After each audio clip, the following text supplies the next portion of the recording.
Guys you are watching India short series और आज हम गैसेस एक्सचेंज के चैप्टर फर्स्ट बायो के जो गैसेस एक्सचेंज का चैप्टर उसे करें। अच्छा, इस चैप्टर में हमारे पास बहुत सारी मतलब सिंपल चीज़ें हैं, लेकिन उसमें बहुत कॉम्प्लिकेटेड क्वेश्चंस भी आ जाते हैं और इस चैप्टर की book reading is must must must. Okay, हम स्टार्ट करते हैं कि ब्रीथिंग का प्रोसेस क्या होता है, inhalation of oxygen and exhalation of carbon dioxide. But there is many implications in them which you can't ignore. सबसे पहले हम इसका पैसेज समझ लेते हैं कि एयर जो है इंटर होती है एक्सटर्नल लेयर से नॉस्ट्रल्स में, नॉस्ट्रल्स के बाद नेजल कैविटी, फिर फेरिंग्स यानी कि जो कॉमन है एयर और फूड दोनों के लिए, फिर लैरिंग्स है जो वॉइस वेल्स है जिससे हमारे वोकल कॉर्ड्स होते हैं। ठीक है, फिर ये जाते हैं हमारे ट्रैकिया में। ट्रैकिया में होते हैं सी शेप कार्टिलेजिनस रिंग और इसमें जो होती है वो कार्टिलेज होते हैं वो अराउंड 12 to 20 होते हैं। ठीक है, और यहाँ पे आपको पता होना चाहिए कि हमारा जो फर्स्ट लाइन ऑफ डिफेंस होता है, जो इनके फर्स्ट बैरियर्स होते हैं वो यहीं पे हमारे मौजूद होते हैं। म्यूकस मेम्ब्रेन होती है, सीलिया होती है जो कि डस्ट को ट्रैप करती है और बैक्टीरिया स्पंदन नहीं जाने देती। ठीक है, उसके बाद हमारे पास ब्रोंकाई आ जाती है और फिर वो ब्रोंकाई बाइफिकेट हो जाती है ब्रोंक्यूल्स में। ठीक है, ब्रोंक्यूल्स और उसमें फिर हमारे पास ये हम जब ब्रोंकाई से जाते हैं, ट्रैकिया से ब्रोंकाई तो हमारे पास लंग्स आ जाते हैं। दो लंग्स हमारे पास, पेयर ऑफ लंग है, प्लूरल कैविटी होते हैं, प्लूरल मेम्ब्रेन होती है। उसमें क्या है, लंग्स राइट लंग और लेफ्ट लंग है। लेफ्ट लंग जो होता है उसमें हार्ट अटैच होता है, उसमें 2 लोब्स होते हैं और जो राइट लंग होता है उसमें सिर्फ तीन लोब्स होते हैं। ठीक है, और लंग्स का काम ही ब्रीथिंग का प्रोसेस है और लंग्स के अंदर हमारे पास माइक्रोस्कोपिक मौजूद होती है एल्वेलाई, और एल्वेलाई हमारे रिस्पायरेटरी सर्फेस है। रिस्पायरेटरी सर्फेस बहुत वेरी इंपॉर्टेंट मॉइस्ट होता है, डिफ्यूजिबल होता है, परमिएबल होता है। और एल्वेलाई क्या है, हमारे पास सिंपल स्क्वेमस एपिथेलियल सेल्स इसमें मौजूद होते हैं। एल्वेलाई के अंदर सर्फेक्टेंट मौजूद होता है। उस सर्फेक्टेंट का काम क्या होता है कि इसको एक्सपैंड करवाना ताकि ये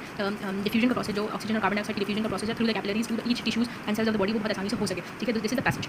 अब क्या होता है, जब ब्रीथिंग का प्रोसेस हुआ होता है तो 2 चीज़ें होती है, एक इनहेलेशन और एक एक्सहेलेशन। इनहेलेशन जो होती है एक्टिव प्रोसेस होती है और एक्सहेलेशन जो होती है वो पैसिव प्रोसेस होती है। इसमें आपको ये पता होना चाहिए कि इनहेलेशन में चेस्ट कैविटी और डायफ्राम और ये सारी प्लूरल मेम्ब्रेन, इंटरकॉस्टल मसल्स, ये सब कैसे एक्सपैंड कर रहे होते हैं स्टर्नम, ये सब क्या किस तरह इसकी एक्सपेंशन और मतलब एक्सपैंड हो रहा होता है, किस वक्त इसमें प्रेशर कम हो रहा होता है। और इसके अलावा इंपॉर्टेंट चीज़ है कि डायफ्राम जो है वो स्केलेटल मसल है, ये भी आपको पता होना चाहिए।